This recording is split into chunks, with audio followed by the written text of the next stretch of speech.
Hello बच्चों, आज हम पढ़ने वाले हैं chapter 4 from the diary of Anne Frank written by Anne Frank. तो आपको दो जगह जो एन फ्रैंक देख करके लग रहा होगा, अच्छा ये राइटर भी सेम है, बिल्कुल वैसे ही जैसे नेल्सन मंडेला चैप्टर में आपने देखा था रिटन बाय नेल्सन मंडेला। तो वो भी ऑटोबायोग्राफी थी नेल्सन मंडेला जी की। और अगर आपने उस वीडियो को नहीं देखा है तो आप उस वीडियो को भी देख लीजिए और आपको नेल्सन मंडेला जी के बारे में अच्छे से समझ में आ जाएगा। और अभी जो लेसन हम पढ़ रहे हैं एन फ्रैंक का ही, तो एन फ्रैंक का जो चैप्टर है स्टार्ट होता है उससे पहले तो लिखा हुआ है बिफोर यू रीड। तो थोड़ा सा इनके बारे में डिस्क्रिप्शन दिया गया है जिसको हम पढ़ लेते हैं। एनालिस Mary Anne Frank 12 June 1929 February March 1945 was a German born Jewish girl who wrote while in hiding with her family and 4 friends in Amsterdam during the German occupation of the Netherlands in World War II। तो जो द्वितीय विश्व युद्ध चल रहा था, second world war चल रही थी। आपने अगर हिस्ट्री में पढ़ा होगा, क्योंकि वर्ल्ड हिस्ट्री आप लोगों को पढ़ाई जा रही है, तो आपने पढ़ा होगा उसमें कि किस तरह से जर्मन जो जीविश थे और जो जर्मन में जो रूलिंग पार्टी चल रही थी, नाजीज का चल रहा था वहाँ पे रूलिंग, तो किस तरह से जीविश लोगों को मारा जा रहा था। तो ऐसे ही ये स्टोरी उसी समय इन्होंने लिखी थी जब ये छिपी हुई थी एक जगह अपनी फैमिली और अपने 4 फ्रेंड्स के साथ में, और उस समय इन्होंने डायरी वहाँ पे लिखा था। हर family had moved to Amsterdam after the Nazis gain power in Germany but were trapped when the Nazi occupation extended into the Netherlands. Of persecutions against the Jewish population increased. The family went into hiding in July 1942 in hidden rooms in her father Otto Frank's office building। और इस तरह से इसमें यही है कि किस तरह से नाजीज जो थे ये ढूंढ ढूंढ करके जो है जितने जीविश थे उनको मार रहे थे और उनकी हत्या कर दे रहे थे। और एक स्टोरी ये भी है कि ये इनको अपना दुश्मन मानता था और इनको अपने यहाँ से पूरी तरह से ख़त्म करना चाह रहा था। इसीलिए किसी को ये देखता नहीं था कि ये अच्छा है बुरा है, ये बस ये पता चल जाए इनके सैनिकों को कि ये जीविश है तो उनको मार डालते थे। और इसी डर की वजह से जो एन थी इनकी फैमिली जो है इधर उधर छिपते छिपाते ये लोग रह रहे थे। आफ्टर 2 years इन हाइडिंग, 2 साल तक ये लोग छिपे रहे। The group was betrayed and transported to the concentration camp system. और कॉन्सेंट्रेशन कैंप क्या होता है? कॉन्सेंट्रेशन कैंप वो होता है जहाँ पे किसी को रखा जाता है और टॉर्चर किया जाता है। तो वहाँ पे इनकी फैमिली इन लोगों को भी रखा गया था।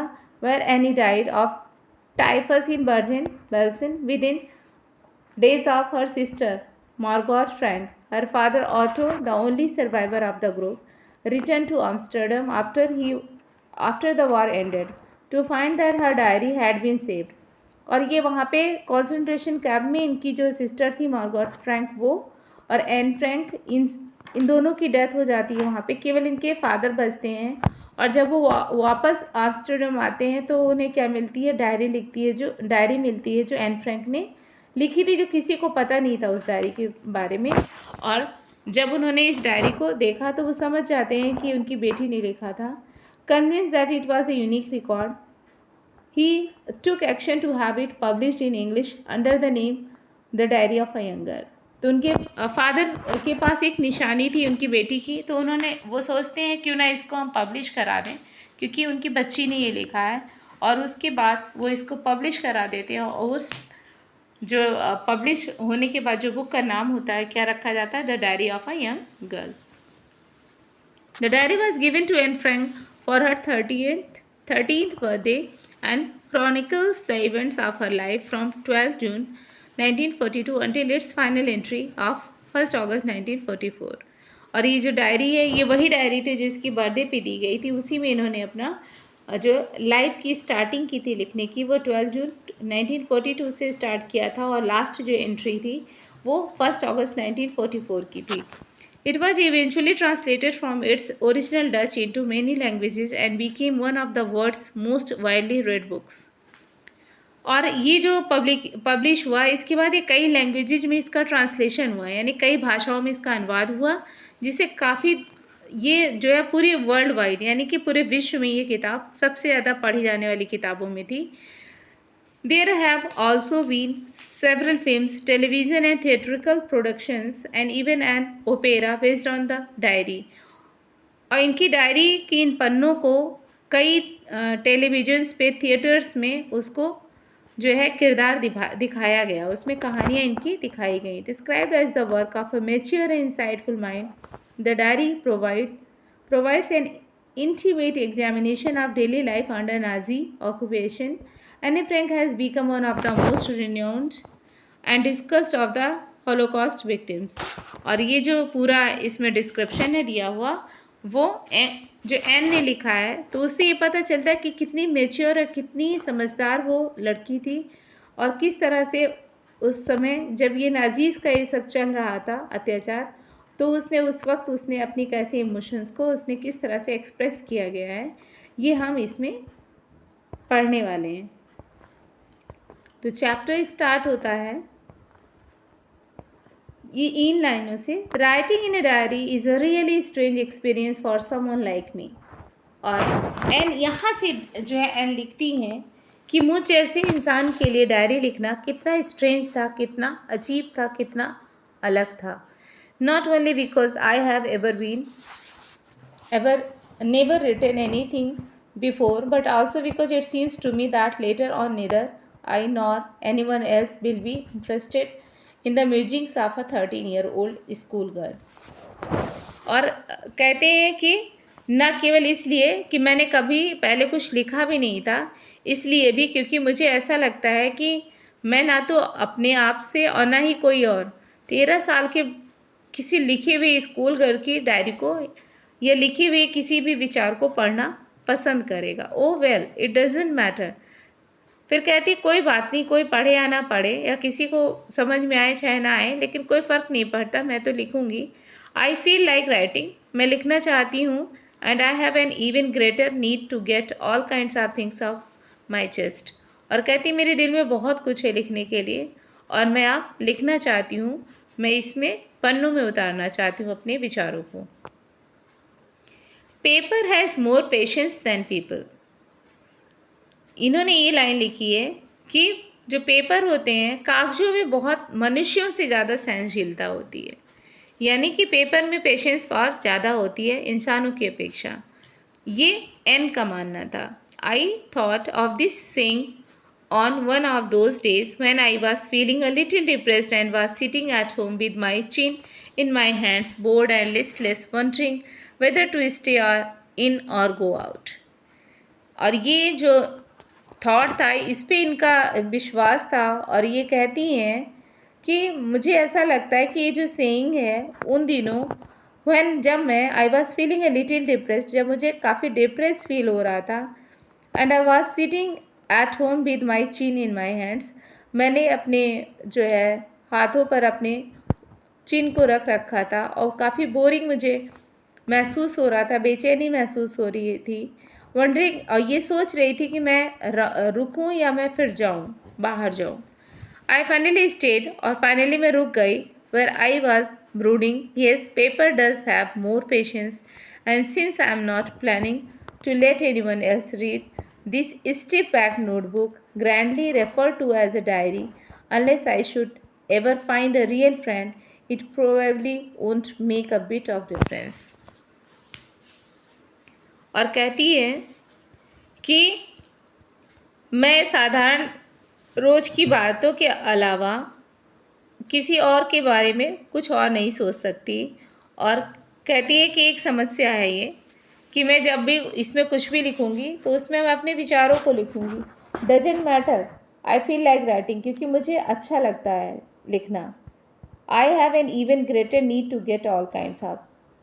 Paper has more patience. कहती है कि पेपर में जो है ज़्यादा सहन शक्ति होती है, तो लोगों से बताने से अच्छा कोई बात अपने मन की अगर हम अपनी डायरी में लिख दें.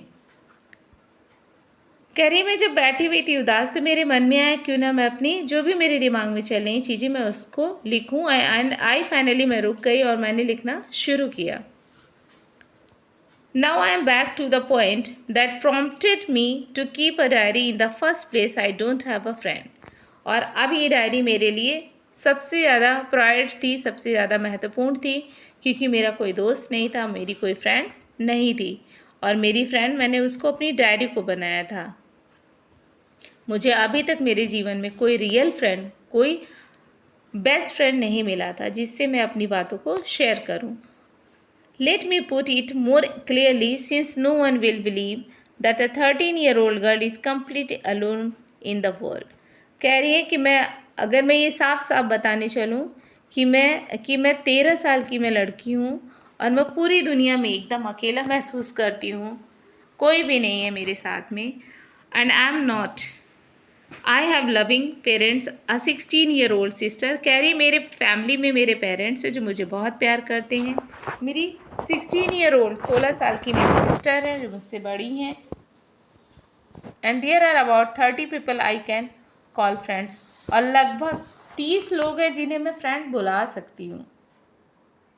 आई हैव अ फैमिली, मेरी एक फैमिली है। लविंग आंट्स हैं, प्यार करने वाली मेरी मौसी हैं या बुआ हैं। एंड अ गुड होम, और एक सुंदर सा प्यारा सा घर है। No, on the surface I seem to have everything. कुछ भी ऐसा नहीं है जो मुझे कमी महसूस हो रही है, except my one true friend.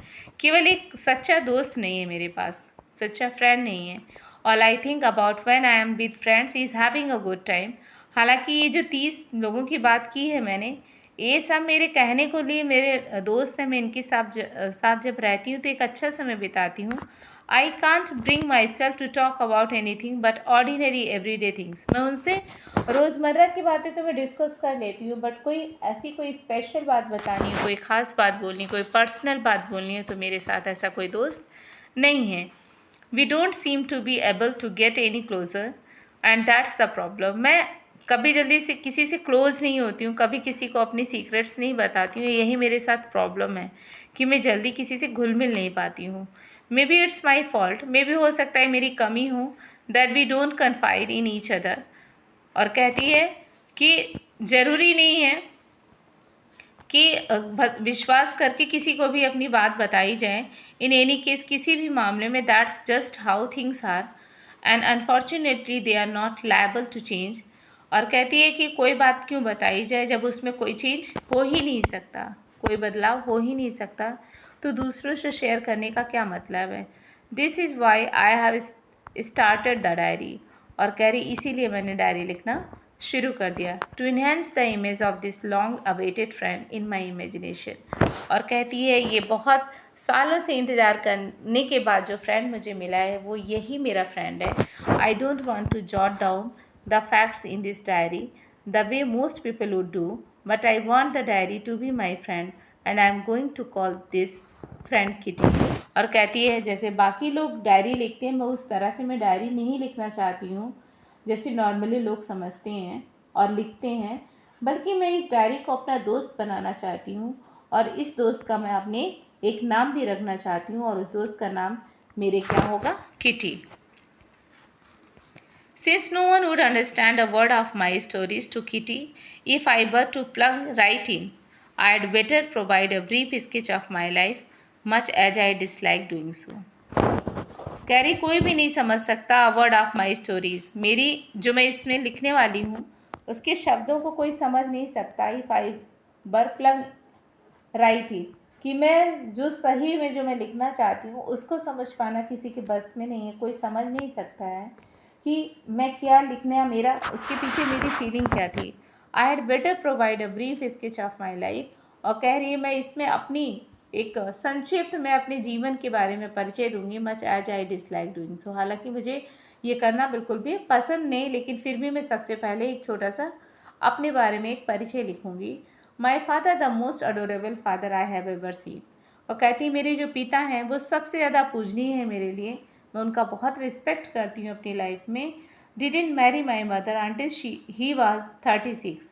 उन्होंने मेरी माँ से तब तक शादी नहीं की जब तक उनकी उम्र 36 की नहीं हो गई, एंड शी वॉज 25। और जब तक मेरी माँ की एज 25 की नहीं थी तब तक उन्होंने शादी नहीं की। My sister Margot was born in Frankfurt in Germany 1926। और मेरी सिस्टर जो मार्गॉट है उनका जन्म हुआ जर्मनी में 1926 में। आई वॉज बॉर्न ऑन 12 जून 1929। और कह रहे उसी के 3 साल बाद मेरा बर्थ हुआ 12 जून 1929 को।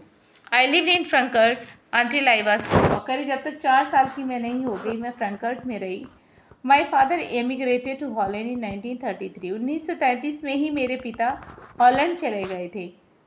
माई mother Edith Hollander Frank went with him to Holland in September और मेरे जो फादर थे उनके जाने के कुछ ही महीनों बाद मेरी माँ सितंबर में वो भी पापा के पास चली गई, मेरे फादर के पास चली गई। While Margot and I were sent to Aachen to stay with our grandmother, जबकि जो मेरी सिस्टर थी और मुझे मेरी दादी माँ के पास छोड़ दिया गया रहने के लिए। Margot went to Holland in December और कहती है मेरी जो सिस्टर थी Margot वो दिसंबर में हॉलैंड गई एंड आई फॉलोड इन फरवरी और मैं वहाँ पे फरवरी में पहुँची। When I was flung down on the table as a birthday present for Margot, उस दिन बर्थडे था Margot का और मुझे ऐसे वहाँ टेबल पे ऐसे मुझे वहाँ मैं गई ऐसा लग रहा था जैसे उसका बर्थडे गिफ्ट पहुँचा है। I started right away at the Montessori nursery school और मैंने वहाँ मॉन्टेसरी नर्सरी स्कूल में वहाँ पढ़ना शुरू कर दिया। I stayed there until I was 6 और वहाँ मैं तब तक रही जब तक मेरी उम्र 6 साल की नहीं हो गई। Eight which time I started in the first form और तब मैंने पहली उसमें स्टार्ट किया। इन द 6th फॉर्म और जब मैं फर्स्ट फॉर्म में मैं वहाँ पे मैंने स्टार्ट किया और जब मैं 6th फॉर्म में I my teacher was Mrs Kuperus the headmistress, तो मेरी जो टीचर थी मिसेज क्यूप्रस वो वहाँ की हेड मिस्ट्रेस थी। At the end of the year we were both in tears as we said a heartbreaking farewell और उसके बाद मुझे वहाँ से उस स्कूल से निकलना था, लेकिन ये जो एंडिंग थी मेरी आंखों में और मेरी जो हेड मिस्ट्रेस थी क्यूप्रस मिसेज क्यूप्रस दोनों की आंखों में आंसू भरे हुए थे क्योंकि ये बहुत ही द्रवित कर देने वाला फेयरवेल था, विदाई थी। In the summer of 1941 grand माँ फेल इल, कहती हैं कि 1941 की बात है गर्मियों की और मेरी दादी माँ बीमार हो गई and had to have an operation और उनका ऑपरेशन होना था। So my birthday pass with little celebration, इसलिए मेरी बर्थडे को बहुत धूमधाम से नहीं मनाया गया, ऐसे ही हल्का सा सेलिब्रेशन छोटा सा करके उसको मना लिया गया। ग्रैंड माँ डाइड इन जनवरी 1942 और जो है दादी माँ की डेथ हो गई 1942 में जनवरी में। No one knows how often I think of her, कोई नहीं जानता मैं उन्हें कितना याद करती हूँ एंड स्टिल लवर और आज भी मैं उन्हें प्यार करती हूँ। This birthday celebration 1942 was intended to make up for the other and the grandma's candle was lit along with the rest। और कह रहे हैं कि जो 1942 में जो मेरी फिर बर्थडे आई उसमें कुछ नहीं किया गया, ग्रैंड माँ की याद में वहाँ पे कैंडल उस समय जलाई गई और कुछ नहीं हुआ। The 4 of us are still doing well, हम चारों अभी भी बहुत अच्छा कर रहे हैं। And that brings me to the present date of 20th June 1942 and the solemn dedication of my diary. और कहती है कि जो है ये मेरा जो है the 4 of us are still doing well, हम सब कर रहे हैं, brings me the present date और आज की जो तारीख है 20 जून 1942 है और ये मैं अपनी डायरी को ये डेडिकेट करती हूँ। आज के दिन मैं अपनी डायरी को अब मैं लिखने जा रही हूँ, मैं स्टार्ट करने जा रही हूँ। तो बस यहीं तक का है और आगे की जो स्टोरी है वो सेकंड पार्ट में पढ़ाएंगे। अभी के लिए बस यही इतना।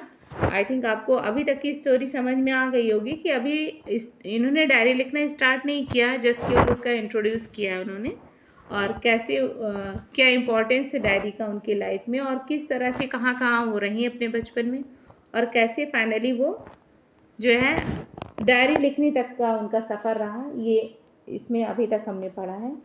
तो आगे क्या चैप्टर आगे पढ़ेंगे बेटा और अभी तक के लिए जितना भी पढ़ा आई थिंक समझ में आ गया होगा। तो thank you for watching this video.